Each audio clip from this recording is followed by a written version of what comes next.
Welcome to the Hardwood Hustle powered by PGC Basketball. We believe in the value of a coach. We're here to educate, empower, and encourage you to lead like never before. This week, TJ and Sam are joined once again by PGC Director and now professional pickleballer Koszuta to talk player development. With examples and applications in basketball and pickleball, they discuss strategies coaches can take back to their teams. Let's get started.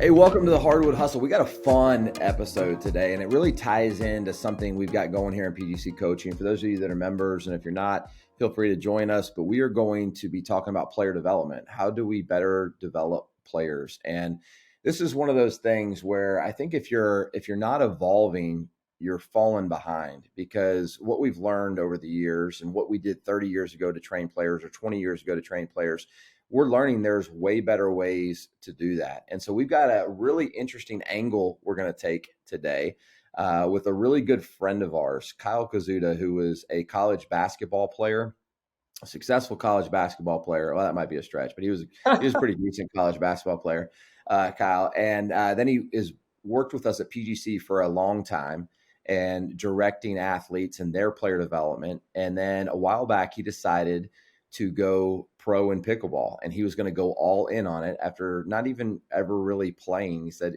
a year from now, I want to try and be a pro. And he's accomplished that. He's become a pro, and he's learned a lot having to go to the other side of it, not just being the teacher, but being the learner. And so now he's both. He's been the learner. He's also the teacher, and all the things that he's learned from that, how he ties those in to how we can develop better basketball players.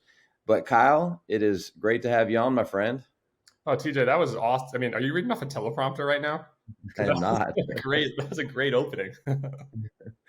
Well, I appreciate that. And Kyle's a good friend of ours. We don't get to catch up, all of the time where our schedules, everybody's busy going. But when we do, it's so fun. And Sam and Kyle and I, we had a chance to go to Orlando not too long ago, about a little less than a year ago. And we got to play pickleball and hang out, talk hoops, and watch the Final Four. And Kyle, let me ask you this. All right. First of all, what is you actually talked to us about, hey, I think I'm learning so many things, and I think this really can help basketball coaches. And so let's just start from the very beginning. Give us a little bit of background on how this came about.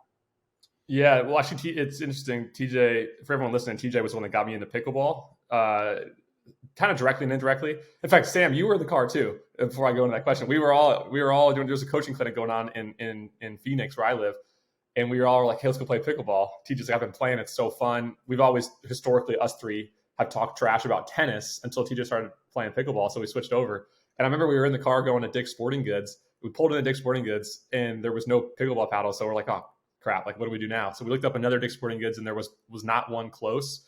And the courts we were kind of tired. So we ended up not going to play pickleball that day. But then about 2 weeks later, I ended up going to the courts for the first time. Literally, I had this date written down, and the date has some significance, but August 15th, 2021 is the first time I ever played pickleball. And I actually know that because I went on a date with a girl to the pickleball courts as a first date. So I looked back at that date, and then. Was that your first date ever? Ever, yeah. Okay. And so the last one as well. So that was unfortunate. But so I started going to the courts, and the very next day, I had so much fun. The very next day, I showed up again by myself because I was like, I just want to play again. I had this itch, which is kind of what pickleball does to people. So be careful if you're ever going to play, because it could change your life. All of a sudden, you're going to quit coaching like 6 weeks later and go all in on pickleball and try to become a pro. But I went and played the next day, and then I kept playing.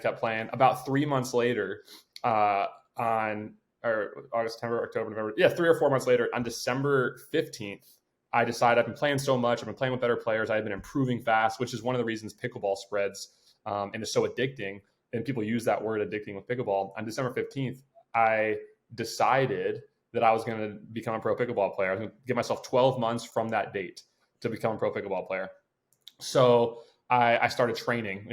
What does that mean? I didn't just go and play in the correlation to basketball coaches. And I think there's a real similarity here, that I stopped just playing rec games, which is like going to the park, playing with randoms. You play. You don't know who you're going to play with. You're not really working on any skills. And I started actually training. So I probably started dedicating about 25 to 35% of my time to going out, and in pickleball, I call it drilling. It's like doing drills, working on skills. And so I started doing that. And then, fast forward, I think roughly 12 to 14 months later, I'd fully consider myself a pro pickleball player, competing against the best players in the world. And a couple ranking systems have me in the top 100 pickleball players right now. So that's where it all started and kind of formed. And the addiction grew so much that I train, I'm full-time in it now. One of the hardest decisions of my life was actually stepping away from my full-time job with PGC and going all in on pickleball and training. And so that's how I got to this place right now. And TJ, I can't remember what your original question was because obviously I talk fast and a lot. Yeah, well, what I took from that is that your love life's not very successful, but we'll move forward to Kyle, when I first heard about pickleball, honestly, it had a lot to do within the basketball world. Like I remember the Baylor coach and Gonzaga coach set up a pickleball room in the hotel. And then I remember during COVID, all the officials were playing, and then the Dallas Mavericks, and they started going. And so, for those of you that haven't played, I think if you're a competitive person, there's a lot of the basketball world that has enjoyed playing pickleball. One of the reasons I think, Kyle, is the strategy involved with it. Like there's so many layers and levels to strategy, but I want to tie that into player development, because this has been my experience. I don't know if this is the typical experience, but it doesn't matter if you have all the strategy in the world if you can't execute on certain shots, right? And then vice versa. If you can execute all the shots, but you don't have the strategy, then you're also in trouble. And I think that relates directly to coaching, because I see coaches that are really good at developing players, but gosh, man, their strategies doesn't put players in the right spots. Mm-hmm. And vice versa. They might have all the best offensive things, whatever, but they don't have the players capable of doing it. And I think coaches fall into this all of the time. So let's start on the player development part. Let's start on all right, what do we do, and what have you learned that correlates to basketball on the best ways to actually be a learner and a teacher that can apply to us being better learners and teachers? Because I think this is huge for basketball coaches. I think that we waste a ton of time just putting people in drills because somebody else did that drill. But it doesn't actually carry over. It doesn't actually correlate. It doesn't actually make us better on both ends, whether it's the systems and strategies part of it or whether it's the player development. So start tying those two together for us. Well, the learner and teacher thing, to me, I think a very literal way to become a better learner is to take on a new skill. Like I took pickleball and I never played before. I had to learn it. Part of the reason it grows so fast is you can see progress early. But I think any new skill, I think it's really valuable whether the new skill takes you 5 minutes a day or an hour a day. Or a couple days a week, for coaches to actually try to take on something new. It doesn't have to be pickleball. It could be they're trying to become a better writer. They want to learn the Rubik's Cube, whatever it is. But to put yourself in a position that you suck again, that's the truth. Like I sucked when I first started, and most people do. They don't. I was okay, but you're not good, and that's a humbling experience to not be good at something after you've gone through, a successful whatever, maybe a basketball career, maybe you own a business, and now you're coaching kids. And you can't realize why they aren't getting the thing that you keep telling them over and over. Like, just do it, right? I'm telling you, go off 2 feet, embrace contact, and finish, right? But there's no empathy because an adult hasn't experienced something new in 3 years. So they're like, I don't get these kids. Well, you get it really quickly when you're the one that can't get it. And then all of a sudden you have this empathy for the player. So I think that's number one. Here's number two. So yesterday I went to our friend Tyler Koszuta and our another buddy of mine, JT. They've picked up pickleball in the last few months, and they were playing a tournament yesterday, their first tournament. And so I went and watched, and they've spent a good amount of time playing with me. So their positioning and strategy is actually much farther ahead than their technique right now, because we've talked strategy and technique, whereas it's usually flipped. When people start learning pickleball for the first time, the only thing they focus on is technique. And I think, from a coaching standpoint, as I've taught a lot of people pickleball now, so I kind of put it into a 3-part framework. It's still developing, but here's what I have right now. If I'm going to teach somebody pickleball for the first time, I'm going to teach them position, like where do you stand on the court in what situation? Which will inform the second one, which is shot selection. Because if you're standing in this location, you're probably going to hit one of these 1, 2, or 3 shots. So position is first, shot selection is second. And then the third one is, okay, so you've been in the right position, you're hitting the right shot, but your technique isn't that great. Let's fix your technique. And so technique is the third: position, shot selection, and technique. So, what I saw yesterday with my friend Tyler and JT is their position and their shot selection, a majority of the time, 70% of the time, was correct. But a lot of times their technique is still off, which is to me, a really good problem to have with them because they're doing the right thing. We just got to work on the form. And they know I got to hit this shot at this moment, but they can't quite do it yet, which I think would rather have and, teaching them, we call it a dink in pickleball. A dink is like when you hit the ball softly over the net. Like most teachers just have people dink, just, it's a funny word, but dink to start.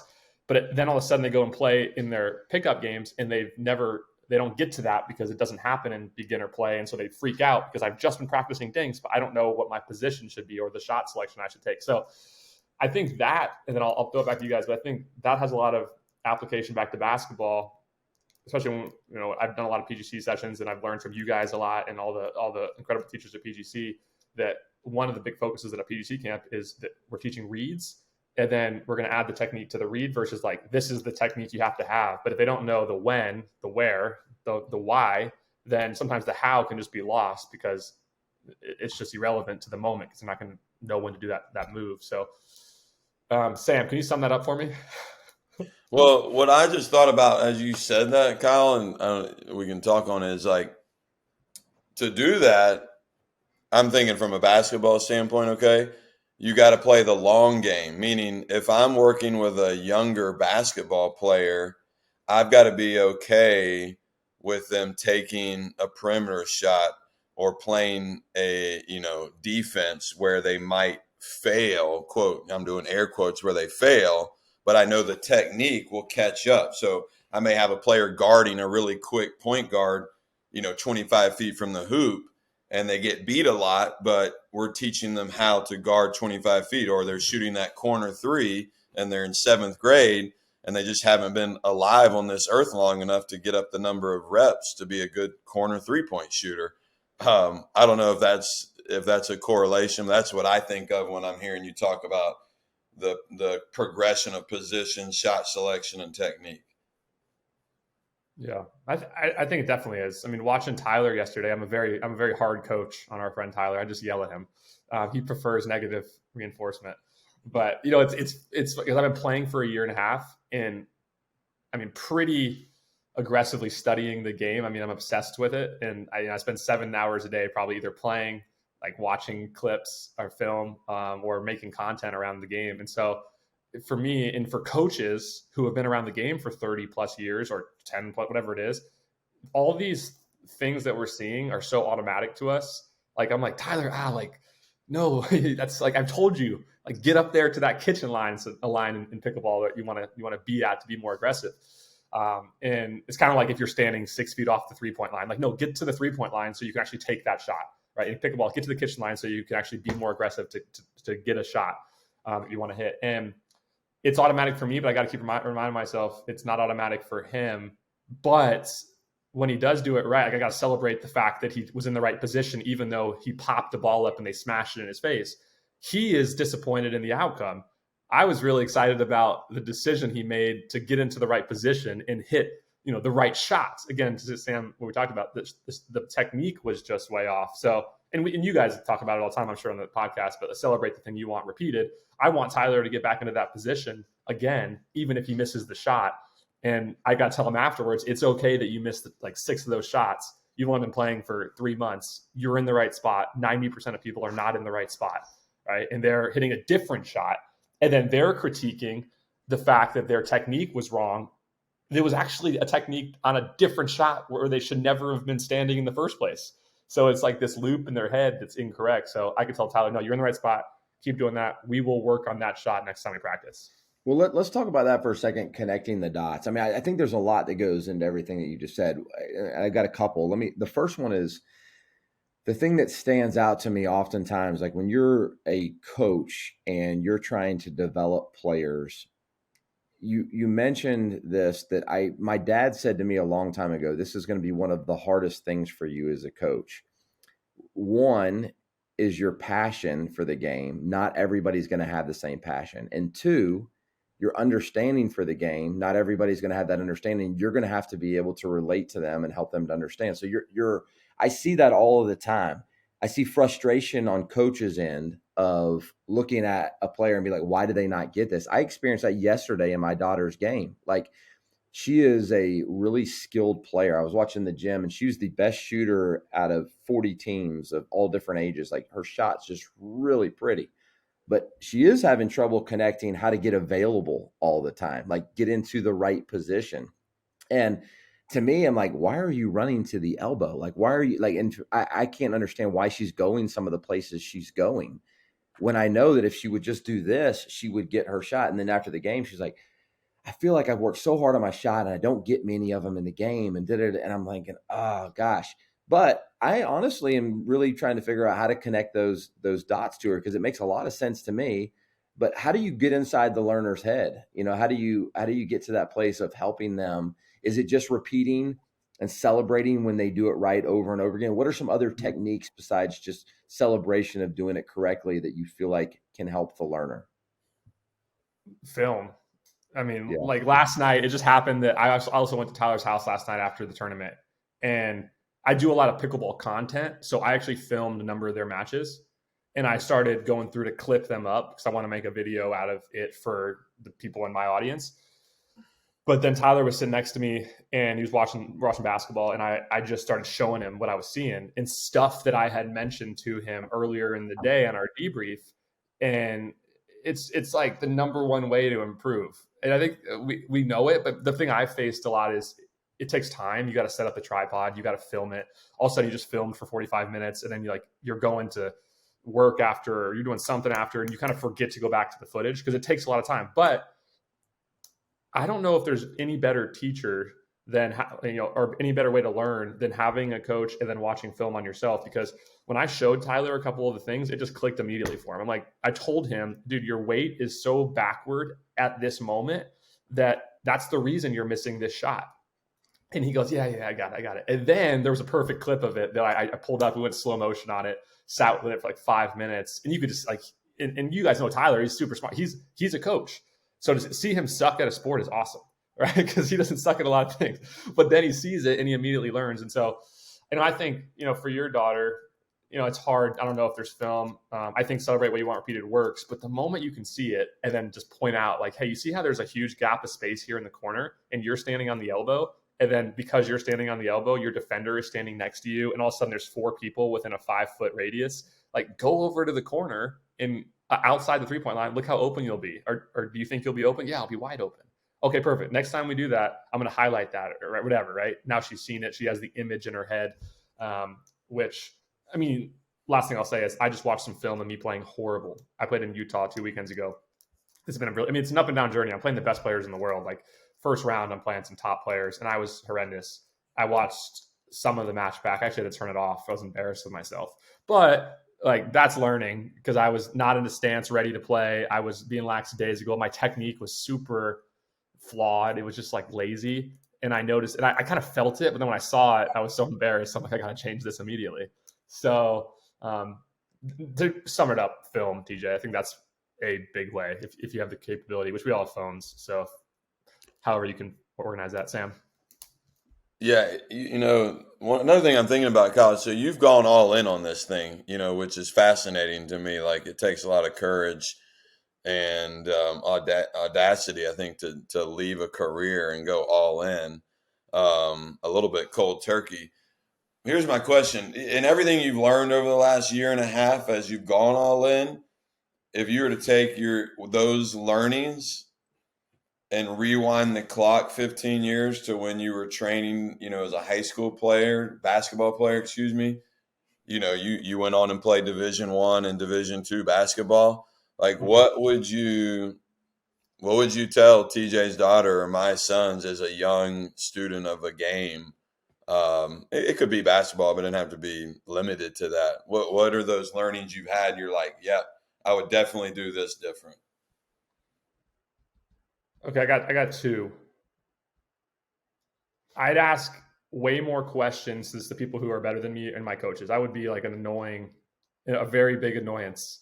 When I started all the pickleball stuff, I sought out the pros, because the pros and amateurs play tournaments at the same venue. So it's like you're playing an AAU game, and right down the hall is LeBron James playing. That's kind of how pickleball is set up.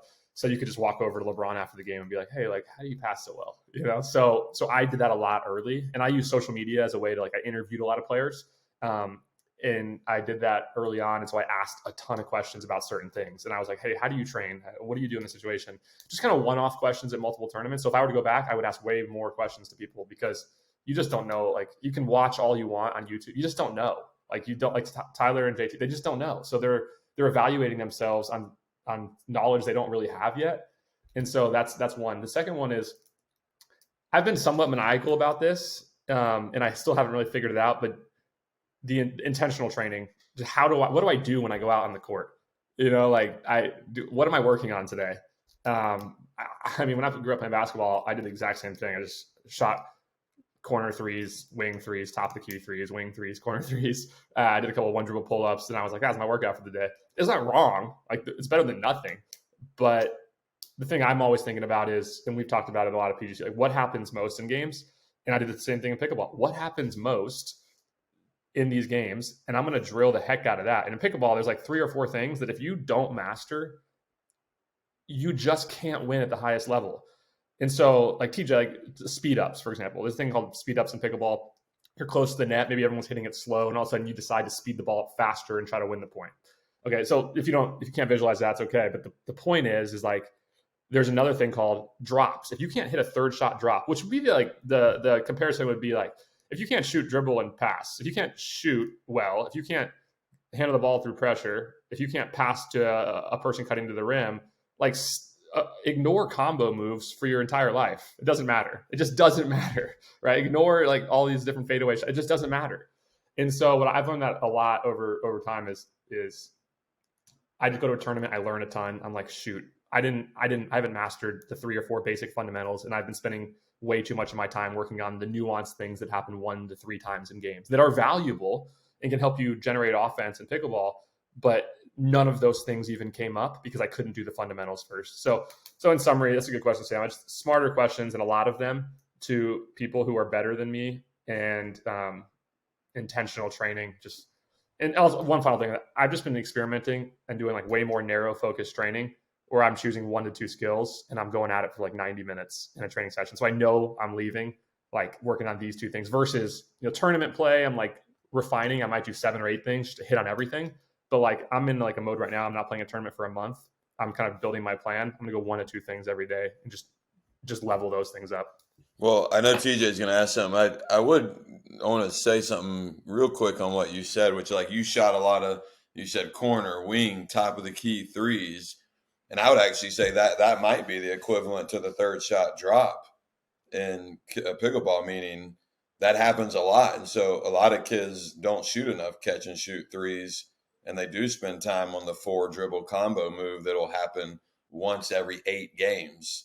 So, yeah, I mean, we talked about it before in your newsletter. You gave me a shout out on Master the Boring, so I appreciate that. But I do think that is so true, that you got to master those fundamentals like you're talking about. Yeah. I would ask Kyle this. This is specifically tying to like coaches training players. Time is a big thing. Like, you're going all in. You've committed your life to doing that. So your time is more.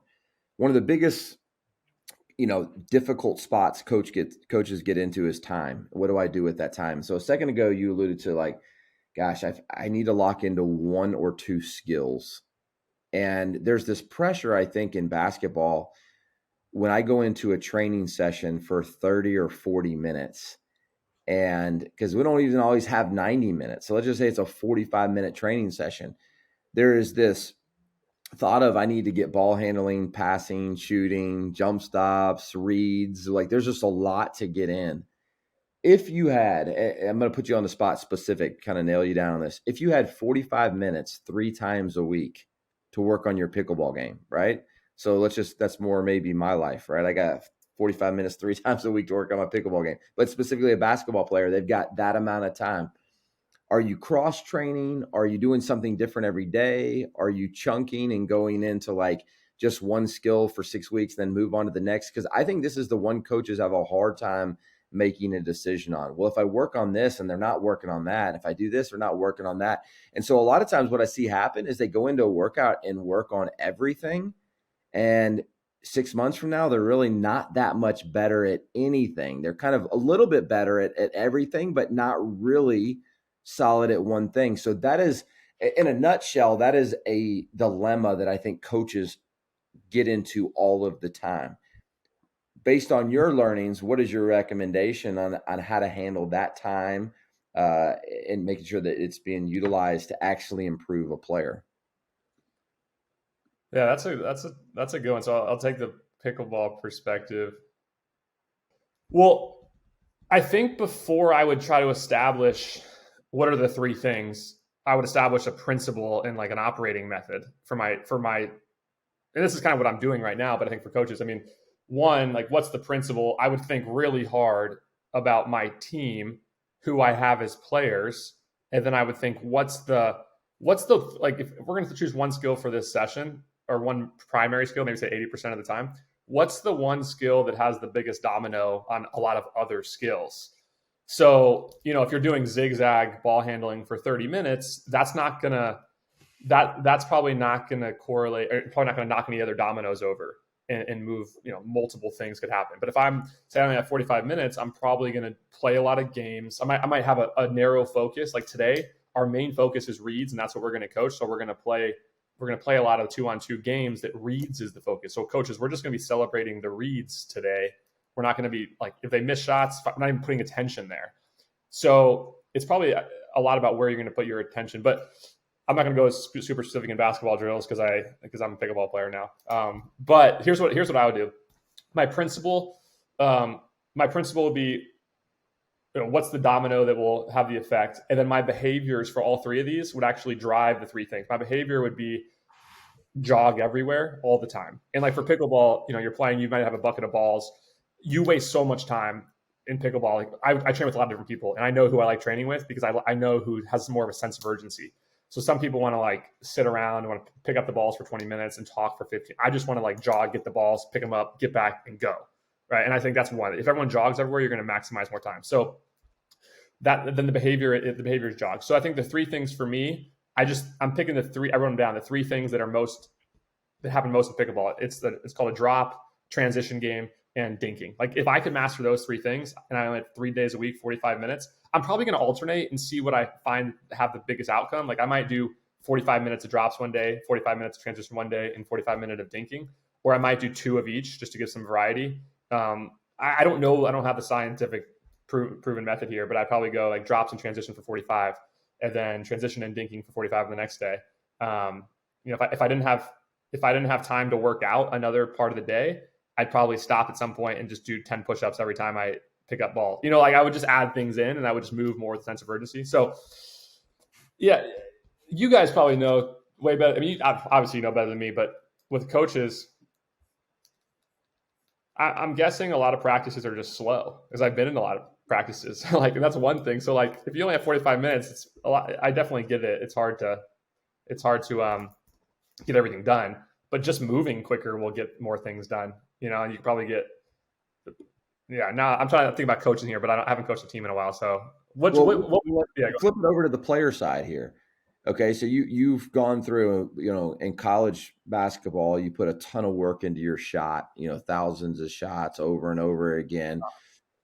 And now you've gone to pickleball, you've had to learn another sport. Now you're more mature. Well, that's relative, but you're more experienced, right? You've been through more, you've taught a lot. Going back on your own basketball career, right? What have you learned from your training in pickleball that might have changed the way you approached the way you trained in basketball? Well, one thing is I would have filmed my practices more. I would have done like a 10-minute segment, set a camera up and actually film to learn, not just film for highlights. Like I would have gone and watched myself train more just to get a visual and then ask somebody, hey, tell me what you're thinking about what you see here. Did I trust? That's one. But the other thing is it's just the narrow focus. I would be thinking a lot about what is happening the most in games for me. So like in college, at one point I actually was doing this a lot. If it was like a cross screen, down screen, I'm screening a big block to block, and then I'm going to sprint up for an elevator screen through the top and catch. I would rep the heck out of that because that's a way different shot than a catch and shoot from a gun to the top of the key. Right. And so that's probably one of the, especially in season, I would just be repping the crap out of what I'm going to be seeing in games. So I feel so much more confident.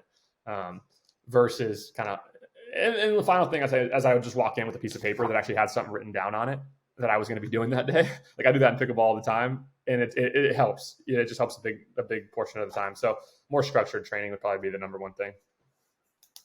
Kyle, what do you think, as you've studied and been around some of the best pickleball players in the world, or the best, I should say, I'm assuming, let's just say top 10 players in the world. I think of this like golf a lot of times, and I've heard like Tiger, Phil Mickelson talk about this. What is, when talent / skill is comparable, let's just say, I'm assuming top 10, 20 players, what's the separator for the elite at that level? What makes number 1 better than number 11 consistently? Yeah. Well, the number 1 player right now, his name is Ben Johns. He wins every tournament. And he actually wins dang near every event at every tournament: singles, mixed doubles, guy and girl, and men's doubles. It's unbelievable how good he is. I'd say his athleticism and his skill is not vastly different than like 2 through 8. So to your point, this is a perfect example. He, one, has mastered fundamentals. He doesn't miss the basics that I mentioned, the drops, the transition, the dinking. In basketball, he never turns the ball over. Almost never. And when he does, he is so mad at himself because it's such a rarity. Right? And he's been playing longer than most players, but I mean, there's a lot of other players that have been playing the same period who aren't as good. Here's a second one. His shot selection. No average fan would ever notice this, but as I've studied the game a lot more, his shot selection is just almost never wrong. So what I mean by that, when he's off balance, he hits the right shot so he can get back on balance to hit a more aggressive shot later. What else do I mean by that? When does he get aggressive on the court is much different than when other people get aggressive. He chooses his spots a lot better. And then, so if that's the second one, the third one is he's just consistent. I kind of said that, but he's so consistent. And I played against him in a tournament about a month ago, and he just doesn't miss any easy balls. He doesn't give you points. You have to win points. And a lot of other matches I play, a lot of teams will just give you points left and right, less at the pro level. But for him, again, to wrap it back around, his athleticism and skill isn't that crazy, but I actually think that it's the fundamentals and the shot selection. The fundamentals and the shot selection for him just win so much. He understands the game. I mean, we talk about PGC all the time, become the smartest player on the floor. And that's where I'm trying to build myself towards. So I watch a ton of him. It's the nuanced stuff that nobody ever sees. And half the stuff it doesn't make highlights. He has a lot of highlights, but it's that ball when he's off balance, TJ, being pulled out wide. And all of a sudden he doesn't do anything crazy. He just puts it back in the middle and rebalances himself for the next ball. That is such a high level shot, in my opinion, that never gets talked about ever. But you watch amateurs play like I did yesterday, and every time they get that off balance shot, they're doing something crazy because they panic. And in the moment of panic, they speed up. In a moment of panic, they pop it up. In a moment of panic, they just do something they've never practiced. He's just nope, I've practiced this shot, back on balance. Let me hit the smart shot. Let me hit the smart shot. Let me hit the smart shot, to the tune of, I mean, everyone references him as the GOAT because he never loses almost. But I would say that's probably it, TJ. Well, the thing it's so interesting about that, I mean, the answer to basketball might be the same as pickleball, right?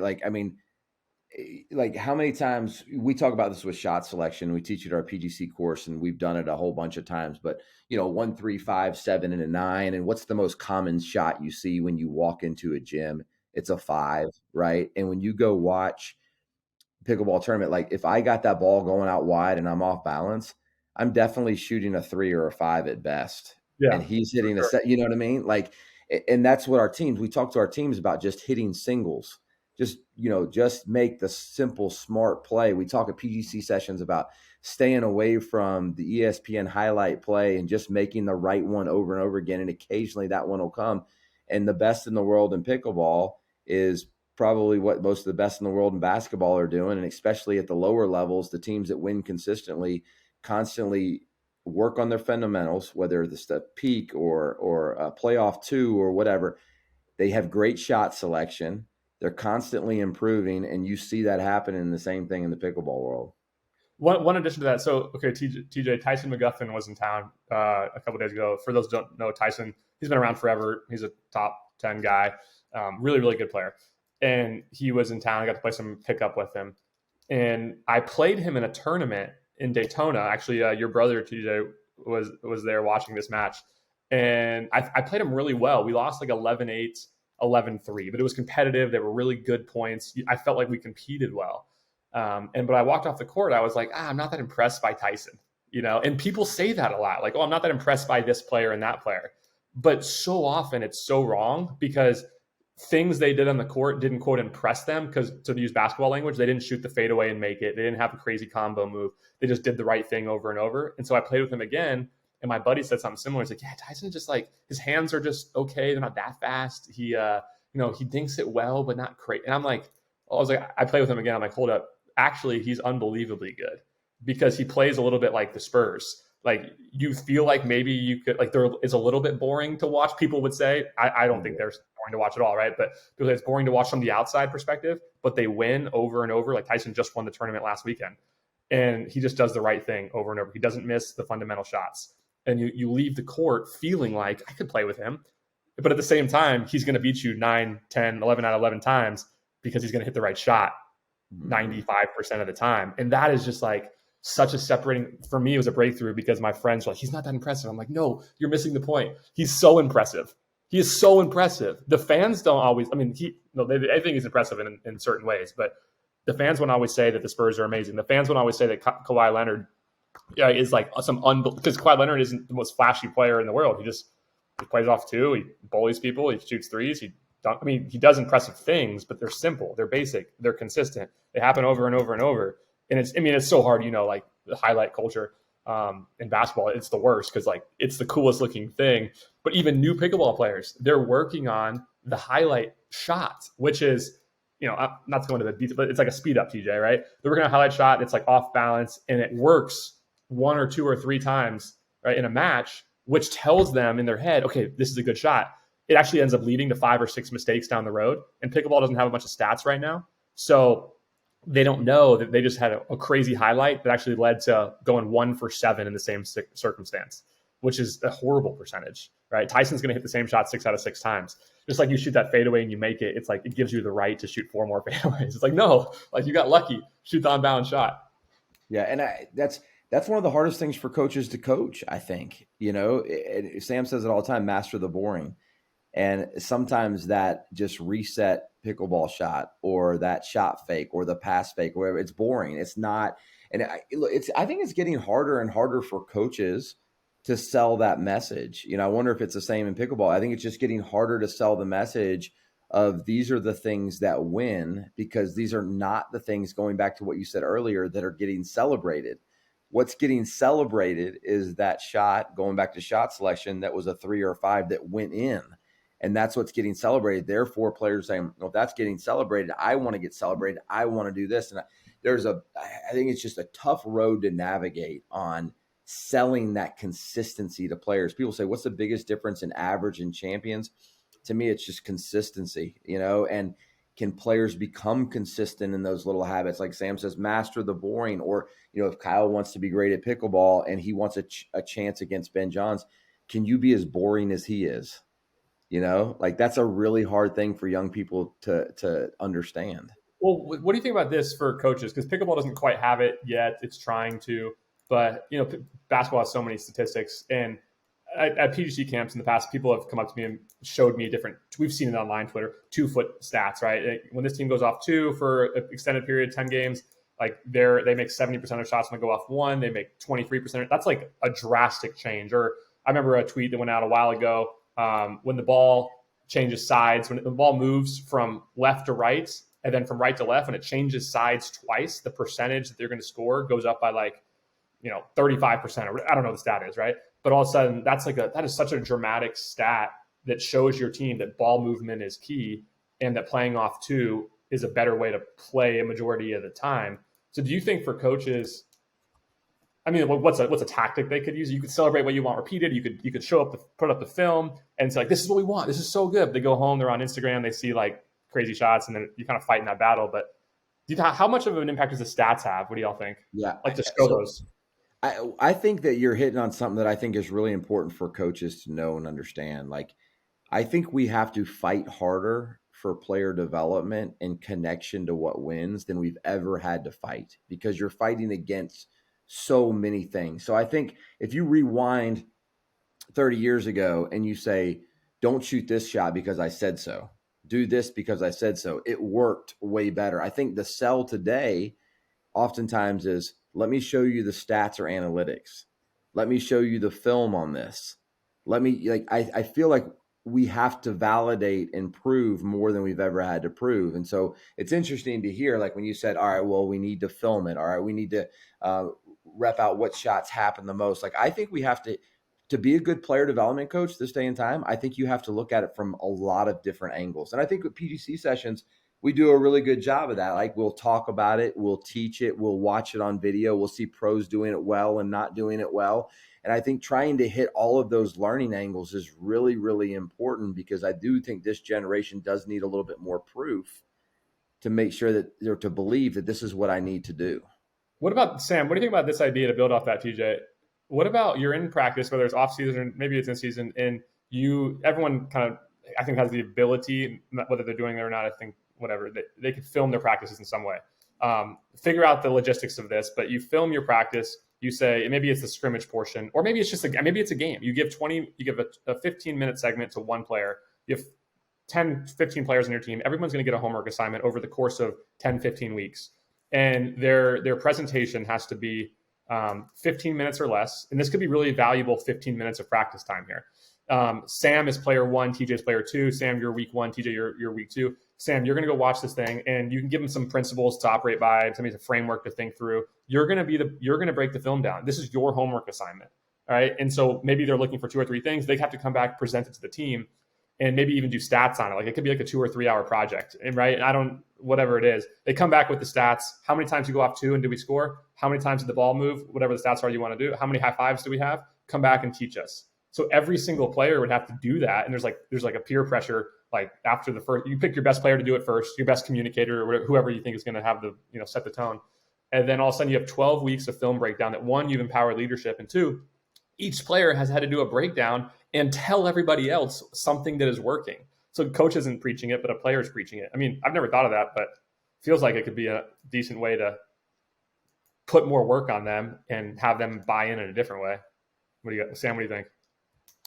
I love the idea. We had a college coach on, a few months ago, who actually, a little bit of a different thing, but he would have each player present the scouting report. So every game there was a new pregame speaker and scouting report. They didn't do the scouting report, Kyle, but they would talk about it after the assistant had. But they gave the pregame speech.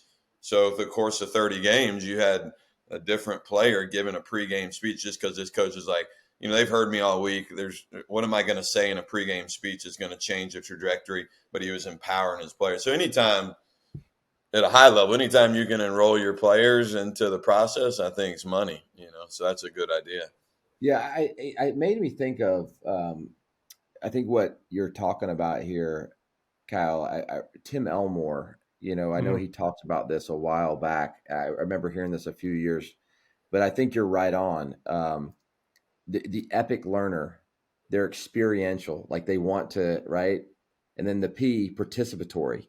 They don't just want to hear us tell them over and over what to do. They want to, and I think what you're giving is a great example of participating in the learning. And I think that's really important for coaches to hear, because that is really countercultural to basketball. You know what I mean? Like, where I just tell and you do, like, that's the way it's always been taught. And so knowing that people learn different, and as you're going through this, like, you're working and you're coaching other people in pickleball, right? You were taking coaching. Now you're coaching other people. You're on both ends of it. And I think what's been really good for you is you had to go back into the classroom, and you're going to be a better teacher for that, right? I mean, you had to go back in the classroom. A lot of coaches don't have to go back into the classroom. And so they forget what it's like to be the learner. What have you benefited from being the learner again? I think it just activates a different part of your brain. I mean, it has to, I'm not a brainologist, which I think is the correct term, but it's your whole dating life, but go ahead. I mean, it's Sorry, my brain just. What's the question? The learner. Yeah. I mean, it's what I said. It's what I said earlier too, TJ. Like, go try to pick up a skill, just like a few minutes a day. It just activate that part of your life. Like, how's it benefited? I mean, one, I got to keep asking questions. I got to go through the frustration of not being able to do it. It builds empathy, almost more than anything. I just get it. Like, when I go teach, I'm gonna teach a PGC camp this summer. I'm doing one. I'm gonna get it more. I'm still gonna get frustrated at times, but I'm gonna be able to tap into, like, I know what it feels like to suck. I also know what it feels like to feel like you got it this week. And then like a few days later, you're going to suck and you're not going to be able to feel it. And just know that's okay. That's part of it. Because like there's whatever the quote is, it's, don't practice till you get it right. Practice till you can't get it wrong. Like, I'm in that stage right now. And so and I'm in that stage for the past year. I've been like getting it. You move up a level in pickleball to the next level up, like JV to varsity, if you will. Then I have to go back to like, oh shoot, the basics still matter. And then I'm like, all right, I got the basics down at this level. Basics still matter. Right. So I think that's one thing that'll help coaches with, and what's benefited me from being the learner in the classroom again. Yeah, and a lot of things that we've learned at PGC, would you say, I just hearing you talk, I think they've played out true in your learning. Like, I'll never forget the graph I saw Dina draw for the first time, what it looks like to really grow and to get better. It's up and then it plateaus, and sometimes you go backwards and then you go up and then you plateau, then you go backwards. Like, that is frustrating for the learner, right? But it's been kind of played out in your experience and your growth in becoming a pro pickleballer. 100%. Yeah. I actually think about that growth, that graph, growth and graph a ton. A ton. I mean, it's my experience. 2 weekends ago, I had my best pro tournament ever. I went 4-2. It's a double elimination. Got the farthest I've ever gotten, and almost went 5-2. It was like we lost 15-13 in the game that knocked us out. 1 week later, I drove to Utah. I went 0-2 in mixed doubles, and I went 1-2 in men's doubles. And I woke up on Sunday morning, the day after, the second event, going 0-2, just so disappointed in myself. A week after waking up and feeling like I was on top of the world because I had my best result. And I wrote about it in my newsletter. And there's this is James Clear quote that I've kept around my computer and looked at a bunch. It talks about mastery, and this is what it says. It says mastery requires both impatience and patience. The impatience to have a bias towards action, to not waste time, and to work with a sense of urgency each day. And the patience to delay gratification, to wait for your actions to accumulate, and to trust the process. And those are nice words. This is maybe the number one thing from all my learnings at PGC. They're nice. Like, we say a lot of good words, and I know the words. I know every quote. I've said all the quotes. But the moment you have to go do it yourself, again, back to being the learner, holy cow, it's so hard. So hard to train with intention. It's hard to be positive after a loss and find the learning. It's hard to sit down and watch film. It's hard to be coached and be told what you need to happen, because it's not the easiest thing to hear or see. And that patience is probably the number one thing I've learned going through this journey, because I'm trying to become the best pickleball player in the world. Like, I've written that down. That's my goal. And to become the top, I've seen the top. I've played against the best player in the world.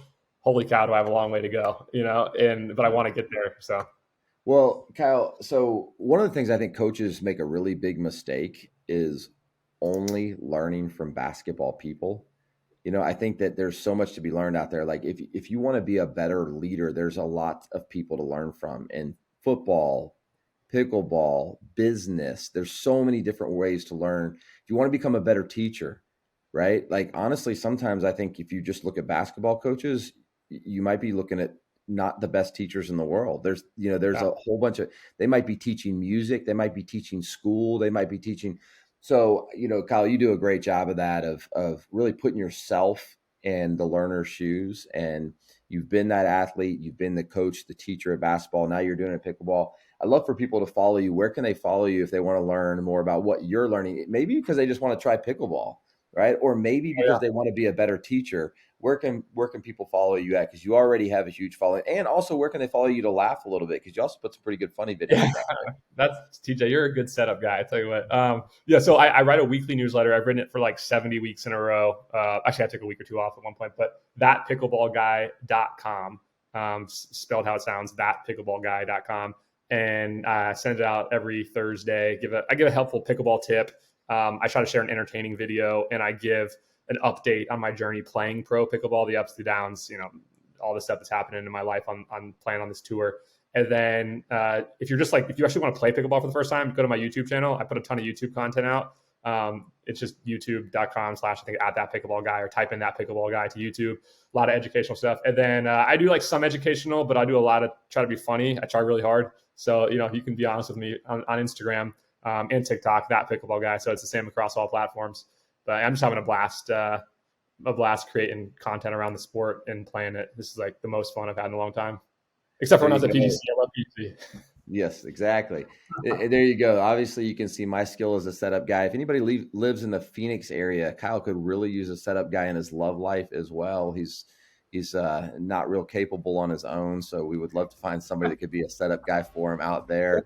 If you're in Phoenix, you can hit him up there and let him know that that's the skill set that you have. But Kyle, really appreciate you being on the show.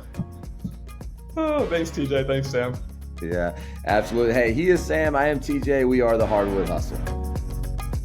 Thanks again for tuning into this episode of the Hardwood Hustle, where we believe in the value of a coach. Be sure to check us out on Twitter and Instagram @Hardwood_Hustle to stay up to date on the latest episodes and share your thoughts with our coaching community.